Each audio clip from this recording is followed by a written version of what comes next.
Our last presentation is English language teaching in Hong Kong higher education and micro-credentials, where next, Dr. Aditi Jhaveri from the Center for Applied English Studies of University of Hong Kong will be sharing her views with respect to this timely question. Dr. Jhaveri teaches undergraduate and postgraduate courses, is a lecturer at the Center for Applied English Studies in Hong Kong U. She also served as the program coordinator of graduate school courses at the center. Dr. Jhaveri, please. Thank you, Cecily. Hi, this is Aditi, everyone, and I'm in the UK right now, a bit jet lagged, but very happy to be here. And really, Yasmin's presentation was very inspiring. So I'll share my screen. And please let me know if you can see it. Okay, is that visible? Yes. Okay, great. Yeah, so English language teaching in Hong Kong higher education, and to what extent have we used micro-credentials, whether we have been successful in using them or not. That's the topic I'll be covering today. Micro-credentials have become very, very popular in higher education, and they have a place because they're very flexible.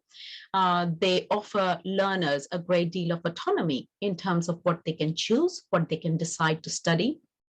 And it's not a long, rigid program. Instead, it's a useful competency-based unit that students can take and acquire certain skills. There is quite a lot of debate about what exactly is a micro-credential. I'll just start from slideshow here. Yeah, so to put very simply, it's just a shorter form of qualification than a degree program. And for higher education institutions, it also means that there is another potential revenue stream. Some people say that it verifies an individual's competence in a specific skill or a set of skills that they may have acquired formally or informally. It has also been defined as a proof of the learning outcomes that a learner has acquired following a short learning experience. And so skills, knowledge, competencies, in addition to the existing standard traditional forms of knowledge, are being put on display here by students in a way. Generally, micro-credentials are provided in the form of badges. So a badge is like a digital icon that shows that the student has a particular knowledge or skill. And basically it provides evidence and details of the body of knowledge that the student has gained. And employers, educational institutions, they can all take a look at this badge and know what the student is capable of doing. And this can be in the form of open badges. That means that you combine badges from different universities, or it can be badges from one particular university. So in many ways, it's like an e-portfolio, and you can make these badges available to third parties. One of the first ways in which micro-credentials started was through Moocs. So when students completed Moocs, they would get a certificate or a badge. So anybody who successfully completed a Mooc generally got a certificate. And these have been referred to as nano degrees, as specialization courses, as programs, and they have been made available through edX. Yeah, students get digital certificates for this. But the biggest problem in this area has been related to validity of the programs. So because micro-credentials are quite complicated. How much money, how much do they cost? How long are they? How are they assessed? And whether they can lead to future degrees and qualifications or not. All these criteria define the validity of the micro-credential. And sometimes fulfilling all these criteria is not easy. So in terms of validity, then we have two other problems. One is called stacking. and the other is called portability. Stacking simply means which units or which skills will you stack together so that the students can put them under a credit system and display that as part of one skill. So for example, English language skills or presentation skills or writing skills, right? Which of these can be stacked together, put together? Now, stacking is a huge issue because they cannot always be bundled together. And I will explain this in more detail. And portability has to do with credit transfer, whether batch that a student has got from one university can actually translate into the same batch with the same qualifications in another university or another institution. So putting together one small credit with another, towards a larger credential, such as a degree, and portability is the extent to which a micro-credential is recognized by other institutions. And to ensure that both are there is an area of a big concern. So with regard to micro-credentials, there have been, there's lots of materials for English language teachers, not English language learners, but English language teachers. So TEFL courses, TESOL courses, these are all found online, and you can gain a badge or a certificate by completing these. One of the databases is called Promise, and that offers all these courses that I have listed here: supporting English language learners, constructive conversations, language fundamentals, supporting argumentation. These are all available for teachers. So at least we know that English language teachers can determine their own professional development path. They have ways of stacking these various courses to show that they are trained to teach. But in terms of English language learners, we have not been as successful, I feel. I went through all the materials online, and the only thing I noticed in English for specific purposes was something called a medical terminology batch. So students can acquire a batch by learning about medical terminology, the root of these words, the suffixes, the prefixes, the Latin words from which they come. And the credit hour system is such that it's a 0.5 credit hour course, and students need to complete 7.5 hours with the instructor and 15 hours outside of class, reading, reflecting, evaluating, doing the assignment. So total 22.5 hours is regarded as 1 credit here. And to get this credit, students either get a badge or they don't get a badge. They get a badge if they complete 100% of the course. So with regard to English for academic purposes, what should we include as a micro-credential? What can be regarded as a micro-credential? English language centers, at least in Hong Kong that I know of, have not yet successfully implemented any 1 credit system or a micro-credential system yet. They have been toying with the idea, but they haven't really managed to make it work or execute it. So we as teachers need to think, okay, what language-related skill would students like to put on their resume? What language skills would employers value? And based on those answers, what skills would make a good EAP micro-credential? So for example, I think specialized language skills like engineering skills or engineering language skills or intercultural competencies, presentation skills, translation ability, hospitality and tourism communication skills could all be part of a micro-credential, for example. Now, at the Center for Applied English Studies, we have been toying with the idea of micro-credentials as well. So since the last 4 or 5 years, we've been like, okay, let's introduce this in some form, because there were several opportunities that came our way where we could have turned something into a micro-credential. For example, we were at the time offering what we call small private online courses, SPOCs. And these were we offered 3 main SPOCs on concise writing, impactful presentations, intercultural communication as well. And generally the way they were structured were 2 hours of online work and 2 hours of face-to-face work. So obviously, these are very specific writing and presentation skills or intercultural skills. And we wanted this to be somehow twinned with the courses, to be relevant to the EAP and ESP courses that we're offering.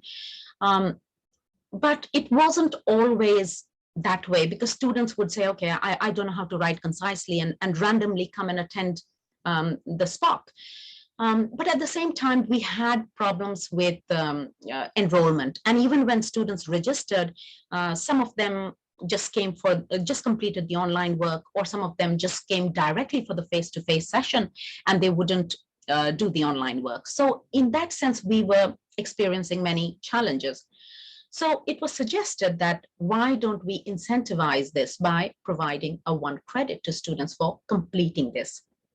So 1 credit means that students will feel motivated to actually see through these courses, which are quite short, quite flexible. But when we went to the director, there was a lot of brainstorming. We thought, okay, how can we make this work? But but we needed a certain number of credit hours for this to be counted towards 1 credit. So 1 credit means 20 hours of work by the student. And these small private online courses were not providing 20 hours of work. It was basically 7 to 8 hours of work, which meant that we would have to add more materials, add more resources, teaching, and that means just more spending. And basically, it may not result in the same kind of returns. So then this idea was dropped as well. At the moment, we are again thinking about whether we can introduce this micro-credential into our courses, in our center. So the way we are thinking about going about it is through our digital literacy courses. So we have a digital literacy lab, and we provide elective courses on digital storytelling, learning English through audiobooks, and podcasting for communication and community engagement. So again, these elective courses, generally we have, the maximum number of students we can take is about 20. We don't get more than 15 students, and sometimes the numbers can go below 2 digits, which means that these courses are cancelled. So we needed to make them more financially viable, because a lot of work has been put into these courses. They're really, when students do take them, they find them very useful. So we thought, can we stack them in a way that a few 1 credit units are put together? So one of the ideas that we are working on is that students make a podcast and gain 1 credit.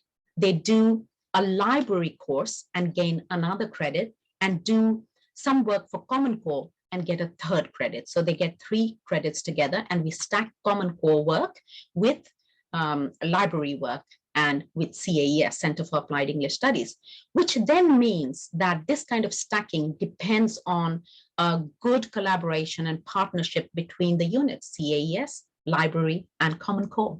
And if the partnership doesn't work, that means the stacking, this credit system wouldn't work. At the moment, we've got, library has fully agreed to help us with this, and Common Core is also on board. So we are hoping that this one with podcasting offered by CAES will be successful. But again, we need to remember that in order to gain a credit, students need to put in about 20 hours of work. So each component of work needs to match this requirement. So then library has to make sure they offer 20 hours of work. Common Core has to do the same. We have to do the same. And then deciding how the curriculum will be structured and what constitutes as 20 hours of good work, what kind of assessments will be there, is another big challenge. So micro-credentials may seem an easy way out, like, oh, you just have a short online course or blended learning course, and it offers all these options to students. But there's a lot of work there in terms of partnership, in terms of credit hours, in terms of what students find useful, what employers find useful, and how these can be structured. So the biggest issue is that of academic credits, as you can see from this. So because awarding an academic credit is based on time. So students spend time on studying online, in class, independent work, and on their assessments. But micro-credentials have traditionally been based on the idea of a skill, acquiring a skill, showing your competency. So these two ideas did not align very well. They're quite mismatched. One is skill-based, the other is time-based. So higher education has always focused more on time. How much time are you spending in the class, direct contact hours? But micro-credentials did not start off that way. So this idea of notional time has been used by competency-based educational advocates to address the concerns of credit hour supporters. And they say, okay, an average amount of time that a person takes to acquire a certain skill, we will take that to be the credit. So, but then other issues such as what about non-formal or informal ways of learning? So if somebody has participated in a debate or a speaking competition, can that be counted towards a credit? And also, so for formal learning, of course, there has to be an assessment. So the other criteria for students to gain credit is if they're doing it formally, they must complete the assessment. So if a course has no assessment, then they cannot gain credits. But as I just said, informal learning remains a big issue. If we cannot give students credit for informal learning, then we are doing a big injustice as well. And then, of course, problems of credit transfer. Just because Common Core or library or CAES recognize this, would other faculties, would other parts of Hong Kong U recognize this? And then would other universities in Hong Kong or internationally recognize this form of credit system?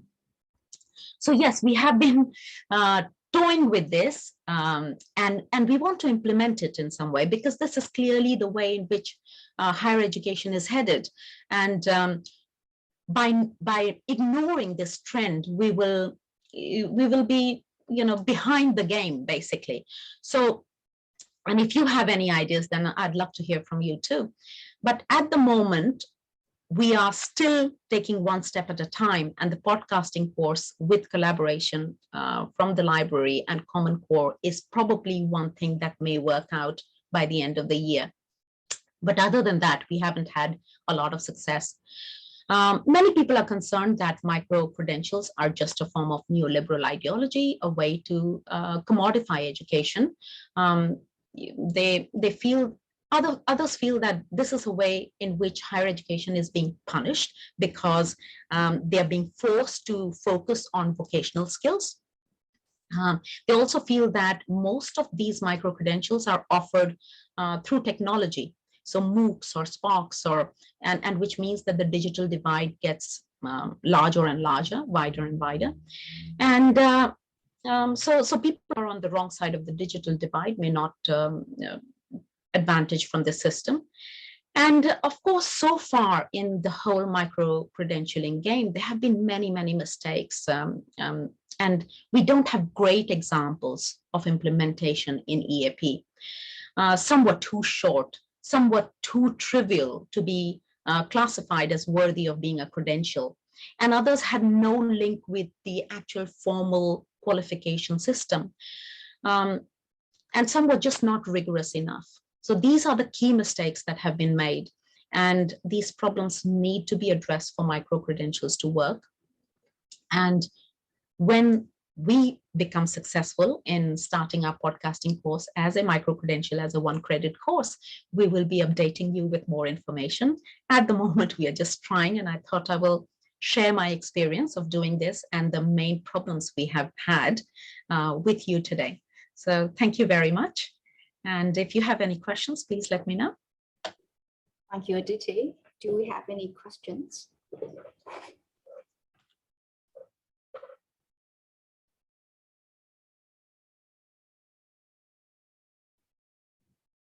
Has anyone tried this? Has anyone offered a one-credit course or a unit for EAP?